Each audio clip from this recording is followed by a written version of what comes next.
Hi friends, welcome to Tech Delta channel. இன்னைக்கு நாம பார்க்க போற டாபிக் என்னன்னா ஜாவால அவைலபிளா இருக்க set of compilers JIT and AOT compilers அதோட டிஃபரன்சஸ் பாசிட்டிவ்ஸ் அண்ட் நெகட்டிவ்ஸ் பத்தி பார்க்க போறோம். அண்ட் இப்போ எக்ஸ்பெரிமெண்டலா சில கம்பைலர்ஸ் வந்துகிட்டு இருக்கு, அதை பத்தியும் ஷார்ட்டா பார்க்க போறோம். ஃபர்ஸ்ட் கம்பைலர்ஸ்குள்ள போறதுக்கு முன்னாடி நம்ம ஜாவா எப்படி ஒர்க் ஆகுதுன்னு பார்க்கலாம். ஜாவாவோட பிரைமரி டிசைன் கோல் என்னன்னா பிளாட்ஃபார்ம் இண்டிபெண்டா இருக்கணும், அதுதான். ஸோ ரைட் ஒன்ஸ் ரன் எனிவேர்னு சொல்றாங்க. ஸோ ஒரு தடவை நீங்க ஜாவா கோட எழுதிட்டீங்கன்னா அது எந்த ஆர்கிடெக்சர் எந்த பிளாட்ஃபார்மா இருந்தாலும் ரன் ஆகணும். ஸோ அதுக்கு ஹெல்ப் பண்றது பாத்தீங்கன்னா பைட் கோட். ஜாவாலேருந்து கம்பைல் பண்ணதுக்கப்புறம் பைட் கோட் கிடைக்கும். இந்த பைட் கோடை எடுத்துட்டு போய் எந்த மிஷின்ல நீங்க எந்த பிளாட்ஃபார்ம்ல எந்த ஆர்கிடெக்சர்ல போட்டாலும் ரன் ஆகும். ஸோ இதை ஹெல்ப் பண்றது வந்து JVMனு ஒரு டூல். ஸோ JVM என்ன பண்ணும்னா, JVMங்கிறது ஜாவா விர்ச்சுவல் மிஷின். JVM என்ன பண்ணும், பைட் கோடை ரீட் பண்ணி அதோட அண்டர்லைங் மிஷின் அண்டர்ஸ்டாண்டபிள் கோடா, machine code or native code சொல்லுவாங்க. ஸோ அந்த மிஷின் கோடா அது கன்வெர்ட் பண்ணி தரும். ஸோ நம்ம இந்த வீடியோவில் பார்க்க போகிறது கம்பைல் டைம் கன்வர்ஷன் கிடையாது, run time conversion from byte code to machine code. இது பார்க்க போகிறோம். ஜஸ்ட் இன் டைம் கம்பைலர் அப்படின்னு JIT கம்பைலர் என்ன பண்ணுன்னா, at given point of time ஒரு பைட் கோடை ரீட் பண்ணி அதை பைட் கோட்லேருந்து மிஷின் அண்டர்ஸ்டாண்டபிள் நேட்டிவ் கோடா மாற்றி அதை சிபியூக்கு கொடுக்கும். ஸோ இந்த ப்ராசஸ் பேர் தான் ஜஸ்ட் இன் டைம், அதாவது ரன் டைம்ல நடக்கிற கன்வர்ஷன். அதுக்கு பேர் தான் ஜஸ்ட் இன் டைம் கம்பைலர்னு சொல்கிறோம். ஸோ இந்த ப்ராசஸில் என்ன நடக்கும்னா, JVM ஃபர்ஸ்ட் எடுத்தோன்னே பைட் கோடை ரீட் பண்ணும். அங்கே இன்டர்பிரேட்டர்னு ஒரு டூல் இருக்கும். ஸோ அந்த இன்டர்பிரேட்டர் என்ன பண்ணும், லைன் பை லைனா பைட் கோடை ரீட் பண்ணும். ஸோ ஃபர்ஸ்ட் லைனை எடுத்துக்கும், அந்த பைட் கோடை எடுத்துட்டு அதுக்கு ஈக்குவலண்ட் மிஷின் கோடா அது மாற்றும். ஸோ இந்த மாதிரி 100 லைன்ஸ் இருந்தால் 100 lines of byte code and machine கோடை கன்வெர்ட் பண்ணி அது மெமரியில் வச்சுக்கும், அது ஒரு டிக்ஷனரியில் வச்சுக்கும். ஸோ கன்வெர்ட் பண்ண கோடை எடுத்துட்டு போய் சிபியூக்கு கொடுக்கும். ஸோ இதுதான் first level of compilation. So interpreter, ஆனால் இது வந்து ஆப்டிமைஸ்டு ப்ராசஸ் கிடையாது இல்லையா. ஒவ்வொரு தடவையும் நம்ம பைட் கோடை கன்வெர்ட் பண்ணி இன்டர்பிரேட் பண்ணிட்டு இருந்தோம்னா ரொம்ப ஸ்லோ ஆகும். ஸோ ஃப்ரீக்வெண்ட்லி எக்ஸிக்யூட் ஆகிற கோடை ஐடென்டிஃபை பண்ணிட்டு அதை வந்து ஹாட்ஸ்பாட்டை கன்சிடர் பண்ணும். ஸோ அதுக்கு பேர், அதனால தான் இந்த நம்ம இப்போ யூஸ் பண்ணிட்டு இருக்க JVM பேர் ஹாட்ஸ்பாட் JVMனு சொல்றாங்க. ஃப்ரீக்வெண்ட்டாக எக்ஸிக்யூட் ஆகிற கோடை இன்னும் ஃபர்தராக ஆப்டிமைஸ் பண்ணலாம் அப்படின்னு சொல்லிட்டு ஒரு செர்டைன் த்ரெஷோல்ட், அதாவது எல்லா கோடும் ஆப்டிமைஸ் பண்ண முடியாது, சில கோடு வந்து அதிகமாக இன்வோக் ஆகும். ஸோ ஒரு 10,000 டைம்ஸ் த்ரெஷோல்ட் செட் பண்ணிட்டு அந்த த்ரெஷோல்ட் கிராஸ் பண்ணதுக்கு அப்புறமா அந்த கோடை ஆப்டிமைஸ் பண்ணும். ஸோ அந்த வேலையை பண்றது வந்து C1 கம்பைலர். ஸோ ஃப்ரீக்வெண்ட்டாக எக்ஸிக்யூட் ஆகிற கோடை வந்து அதோட டிக்ஷனரியிலேருந்து எடுத்து ஃபர்தராக ஆப்டிமைஸ் பண்ணி அதோட கோட் கேஷ்ல வச்சுக்கும். இது நடந்துட்டு இருக்கும்போது JVM வந்து மானிட்டர் பண்ணிக்கிட்டே இருக்கும், என்னென்ன த்ரெட்ஸ் எல்லாம் எக்ஸிக்யூட் ஆகுது, என்னென்ன மெத்தட்ஸ் இன்வெகேஷன் ஆகுது, என்னென்ன கோட் பார்ட்ஸ் இப்போ மெமரியில இருக்கு. ஸோ இதெல்லாம் ஆப்டிமைஸ் பண்ணிக்கிட்டே இருக்கும். ஸோ இப்படி பண்ணிட்டு இருக்கும்போது பெர்ஃபார்மன்ஸ் மெட்ரிக்ஸ் வந்து அது கேதர் பண்ணிட்டு ப்ரொஃபைலிங் டேட்டா வந்து அதோட அது மெயின்டைன் பண்ணும். ஸோ இந்த ப்ரொஃபைல் டேட்டா வச்சுட்டு even deeper optimisation, even heavier optimisation, C1 compiler optimise பண்ண கூட எடுத்து ஈவன் ஹெவியர் ஆப்டிமைசேஷன் வந்து பண்ணும். ஸோ அது C2 கம்பைலர் பண்ணும். ஸோ இந்த C2 கம்பைலர் இது அந்த ஆப்டிமைஸ் பண்ணதுக்கப்புறம் அந்த மிஷின் கோட் எடுத்து பண்ணும். ஸோ ஃபர்தராக அதே கோட் பாத் வந்து எக்ஸிக்யூட் ஆச்சுன்னா டைரக்டா இன்டர்பிரேட்டர் போகாம C2 கம்பைலர் அந்த கோட் கேஷ்ல இருந்து எடுத்துட்டு மிஷின் கோடை வந்து அனுப்பும். ஸோ இதை வந்து ஸ்டேஜ்டு கம்பைலேஷன் ப்ராசஸ்ன்னு சொல்றாங்க, டயர்ட் கம்பைலேஷன் ப்ராசஸ்ன்னு சொல்லலாம்.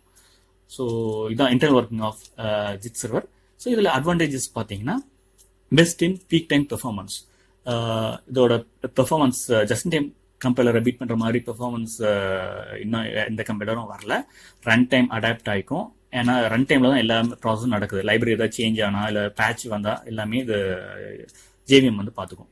ஈஸ் ஆஃப் யூஸ், இது கான்ஃபிகரேஷன் எதுவும் பண்ண வேணாம். பிளாட்ஃபார்ம் நியூட்ரல் டிப்ளாய்மெண்ட், பைட் கோடை ஆட்டோமேட்டிக்கா கன்வெர்ட் பண்ணி எந்த JVMல கொடுத்தாலும் பைட் கோடை ரீட் பண்ணி இது கம்பைல் பண்ணிடும்.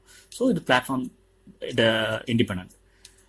இதோட நெகட்டிவ்ஸ் பார்த்தீங்கன்னா slow start up. First time load ஆகும்போது உங்களுக்கு எல்லா கிளாஸும் லோட் பண்ணிட்டு வரும். ஸோ அதனால JVM ஸ்லோவாக இருக்கும், 2 to 3 minutes ஆகும். ரேம்ப் அப், ஃபர்ஸ்ட் இன்டர்பிரேட்டர் ஒவ்வொரு தடவை இன்டர்பிரேட் பண்ணதுக்கு அப்புறமும் C1 C2 கம்பைலர் ஆப்டிமைஸ் பண்றதுக்கு கொஞ்சம் நேரம் ஆகும். அதுக்கப்புறம் ரன் டைம், ரன் டைம்ல இந்த interpreter and compilation optimisation process வந்து ஆன்கோயிங்காக இருக்கிறனால CPU and memory footprints வந்து கொஞ்சம் இம்பேக்ட் ஆகும். ஓகே, ஸோ இப்போ வாட் இஃப் இப்போ இந்த பைட் கோடை நம்ம ஏன் முன்னாடி மிஷின் அண்டர்ஸ்டாண்டபிள் மிஷின் கோடா ஏன் நம்ம மாற்றி வச்சுக்க கூடாது? ஸோ தட் இந்த 1 2 3 ப்ராசஸ் வந்து நம்ம அவாய்ட் பண்ணலாம் அப்படிங்கிற நினைச்சதுனால அதோட சொல்யூஷன் தான் ahead of time கம்பைலர்னு சொல்றோம். அதுதான் AOT கம்பைலர். ஸோ இந்த AOT கம்பைலர் வந்து ஜாவா 9ல இருந்து எக்ஸ்பெரிமெண்டலா வச்சிருக்காங்க. இது எல்லா ஆர்கிடெக்சரும் சப்போர்ட் பண்ணாது. x86, x64 அண்ட் AArch64 இந்த மாதிரி ஒரு டிஃப்ரெண்ட் 3 டிஃப்ரெண்ட் ஆர்கிடெக்சர் மட்டும் தான் சப்போர்ட் பண்ணும்.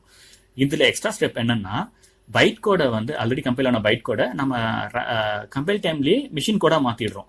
ஸோ நம்ம ரன் டைம் JVM வந்து ஆப்டிமைஸ் பண்ற வரைக்கும் வெயிட் பண்ணாம மிஷின் கோடா நம்ம முன்னாடியே மாத்தி ஒரு லைப்ரரியா கொடுத்துட்றோம். ஸோ ஜாவாஸ் எப்போ போல கம்பைல் பண்றோம். இது ஒரு அடிஷனல் கமாண்ட், கிளாஸ் ஃபைலை வந்து ஒரு லைப்ரரி ஃபைலா மாத்திடுறோம். அந்த லைப்ரரி AOT லைப்ரரி வந்து கமாண்ட் லைன் ஆப்ஷனா ரன் டைம்ல கொடுத்துட்றோம். ஸோ இதுல ஒரு டிராபேக் என்னன்னா, முதல்ல பைட் கோட் இருந்தது, அது எந்த பிளாட்ஃபார்ம்ல கொடுத்தாலும் ரன் ஆகும். ஆனா இப்போ மிஷின் அண்டர்ஸ்டாண்டபிள் கோடா கொடுக்கறனால அது ஒன்லி அதோட எந்த மிஷின் பில்ட் பண்ணுமோ அந்த மிஷின்ல மட்டும்தான் டெப்ளாய் பண்ண முடியும். ஸோ இதோட டிராபேக் இருக்கு. ஸோ இது இன்டர்னல் ப்ராசஸ் பார்ப்போம். ஸோ அதே மாதிரி ஜிட் கம்பைலரோட அதே ப்ராசஸ் மாதிரி தான், பட் ஒரு இன்டர்மீடியரி ஒரு டூல் இருக்கு. பைட் கோடை ரீட் பண்ணோம், AOT டூல் வந்து ரீட் பண்ணோம். பட் நம்ம ரன் டைம்ல நம்ம ஆல்ரெடி ஒரு கம்பைல் லைப்ரரி வந்து பாஸ் பண்ணி வச்சிருக்கனால JVMக்கு ஆல்ரெடி அது ஆப்டிமைஸ்டு கோடுன்னு ஐடென்டிஃபை பண்ணிட்டு அது கோட் கேஷ் மூவ் பண்ணிடும். ஸோ AOT என்ன பண்ணும், டைரக்டா இன்டர்பிரேட்டருக்கு போகாம டைரக்டா C1 அண்ட் C2 கம்பைலர் போயிட்டு அதோட ஆப்டிமைஸ்டு கோட் கேஷ்ல இருந்து எடுத்துட்டு டைரக்டா சிபியூக்கு வந்து மிஷின் லெவல் இன்ஸ்ட்ரக்ஷன்ஸ் வந்து அனுப்பிச்சிடும். ஸோ தட் நம்ம இன்டர்பிரேட்டரை அவாய்ட் பண்றோம். எந்தெந்த கோட்லாம் இதுல கோட் கேஷ்ல இல்லையோ அதெல்லாம் இன்டர்பிரேட்டர் நார்மல் ப்ராசஸ்ல நடந்துட்டு இருக்கும். ஸோ இதனால என்ன ஆகும்னா, நமக்கு load time, quick start up வந்து இருக்கும். ரேம்ப் அப் ஸ்டேட், ஸோ அந்த இன்டர்பிரேட்டர்ல இருந்து C1 C2 ஆப்டிமைசேஷன் வந்து முன்னாடியே நடந்துறதுனால நமக்கு அந்த டைமும் ஸ்பீடா இருக்கும். ரன் டைம்லயும் நமக்கு கன்வர்ஷன் இல்லாதனால குயிக்கா இருக்கும். பட் இதோட ஜிட்டோட பாசிட்டிவ் பாயிண்ட்ஸ் எல்லாம் இதுக்கு நெகட்டிவா இருக்கும். ஸோ பீக் பெர்ஃபார்மன்ஸ், ஜிட்டோட பெர்ஃபார்மன்ஸ் இன்னும் இது மேட்ச் பண்ண ஸ்டில் எக்ஸ்பெரிமெண்டலா தான் இருக்கு. ஸோ இந்த யூசபிலிட்டி, பிளாட்ஃபார்ம் இண்டிபெண்டன்சி இதெல்லாம் போகுது. இதுக்கு அல்டர்னேட்டிவ் சொல்யூஷன்ஸ் வந்து இப்போ வந்துட்டு இருக்கு. ஆரக்கிள் ஓப்பன் JDK பண்ணதுல இருந்து நிறைய JVMமும் தனியா வருது. JVMக்குள்ள டிஃபரெண்ட் செட் ஆஃப் கம்பைலர்ஸும் வருது. ஸோ இப்போ கிரால் அப்படிங்கிறது பாத்தீங்கன்னா is part of Graal VM introduced by Oracle from இது வந்து ஜாவா 9ல இருந்து இருக்கு. ஸோ கிரால் சிம்பிளா என்னன்னு பாத்தீங்கன்னா, C2 கம்பைலர் இருக்கு இல்லையா, நம்ம இது ஜிட் கம்பைலர் பார்த்தோம் இல்லையா. C2 கம்பைலர் வந்து C++ கோடு யூஸ் பண்ணி, ஓல்டு கோடு யூஸ் பண்ணி பண்ணிருக்காங்க. இது அன்மெயின்டெனபிள் கோடா இருக்கு. ஆப்டிமைசேஷன்லாம் இது நடக்கவே இல்லை, இதுக்கப்புறம் இம்ப்ளிமெண்டேஷன் நடக்கவே இல்லை. ஸோ அதை வந்து ஜாவா யூஸ் பண்ணி பில்ட் பண்ணி அதை கம்பைலரா மாத்திருக்காங்க. அதான் கிரால். பெர்ஃபார்மன்ஸ் ஈக்குவலண்டா இருக்குன்னு சொல்றாங்க. செகண்ட் ஒரு அப்ரோச் வந்து JIT at startup. ஸோ இப்போ JIT ஸ்டார்ட் ஆகி JIT சர்வர் கம்பைல் டைம் எடுத்து கன்வர்ஷன்லாம் நடந்து முடிக்கிறதுக்கு லேட் ஆகுது. ஸோ ஒய் நாட் அதை வந்து ஈகராகவே நம்ம லோட் பண்ணிடலாமே அந்த கன்வர்ஷனை. ஜஸ்ட் லைக் AOTல என்ன பண்றோம், எடுத்தோடனே அந்த பைட் கோடை வந்து கன்வெர்ட் பண்ணி பண்றோம் இல்லையா. ஸோ JIT ஸ்டார்ட் பண்ணதுக்கு அப்புறம் இன்வெகேஷன் வரைக்கும் வெயிட் பண்ணாம டைரக்டா நம்ம ஆப்டிமேஷன் ஸ்டார்ட் பண்ணிடலாம். ஸோ அந்த ப்ராசஸ் பேர் தான் JIT at startup. So third வந்து JIT கேஷிங். இப்போ நம்ம JVM ரன் ஆயிட்டு இருக்கு, நம்ம சர்வர் ரன் ஆயிட்டு இருக்கு. ஸோ ஒரு ரொம்ப ரொம்ப நிறைய டேஸ் ஆஃப் இன்வெகேஷன்ஸ்க்கு அப்புறம் ஆப்டிமைஸ்டு கோட் கேஷ் நம்ம கிட்ட இருக்கு. பட் வாட் இஃப் இப்போ ஒரு பேட்ச் நம்ம டெப்ளாய் பண்றோம், இல்ல சர்வர் கிராஷ் ஆகுது, சர்வர் ரீஸ்டார்ட் பண்றோம் அப்படிங்கும்போது எகெயின் இது எல்லாமே காலி. கோட் கேஷ் இது வரைக்கும் பண்ண எல்லாமே நமக்கு விட்டு போயிடும், மெமரியில இருக்கிறனால எல்லாமே போயிடும். ஸோ வாட் இஃப் இந்த கோட் கேஷை வந்து நம்ம ஃப்ரீக்வெண்டா பீரியாடிக்கலா நம்ம ஃபைல் ஸ்டோரேஜ்ல போட்டுக்கிட்டே இருந்தோம்னா நம்ம JVM ரீசெட் பண்ணும்போது டைரக்டா அந்த கோட் கேஷ் எடுத்து ரன் பண்ணலாம். ஸோ தட் உங்களுக்கு அந்த conversion interpreter C1 C2 optimisation எதுவுமே இருக்காது, டைரக்டா கோட் கேஷ்ல இருந்து எடுத்து ரன் பண்ணலாம். ஸோ இதுக்கு பேர் தான் JIT கேஷிங் அப்ரோச். தேர்டு வந்து ஃபோர்த் வந்து JIT as a சர்வீஸ் அப்படின்னு சொல்றாங்க. நம்ம சாஃப்ட்வேர் as a சர்வீஸ்னு பார்த்துருப்போம், பிளாட்ஃபார்ம் as a சர்வீஸ்னு பார்த்துருப்போம். எல்லாமே கிளவுடு ஆர்கிடெக்சருக்கு போறதுக்காக நம்ம பண்றது. ஜாவா பாத்தீங்கன்னா அது வந்து ஓல்ட் லாங்குவேஜ், அதாவது 1990s கண்டுபிடிச்ச லாங்குவேஜ். அப்போ வந்து கிளவுடு கண்டுபிடிக்கல. அப்புறம் 2010க்கு அப்புறம் தான் அதெல்லாம் வந்தது. மைக்ரோ சர்வீசஸ் எல்லாம் அப்போ வரல. ஸோ இப்போ இந்த கரண்ட் ட்ரெண்டுக்காக உருவாக்குன ஒரு அப்ரோச் தான் JIT as service. So distributed JIT சர்வர்னு சொல்றாங்க. ஸோ இந்த ப்ராசஸ்ல என்ன பண்ணுவோம்னா, JVMல இருக்க JIT டூலை, JIT காம்பனண்ட்டை இன்னொரு சர்வர் ஆர் இன்னொரு டிஃப்ரெண்ட் செட் ஆஃப் கிளவுடுக்கு வந்து நம்ம மூவ் பண்றோம்.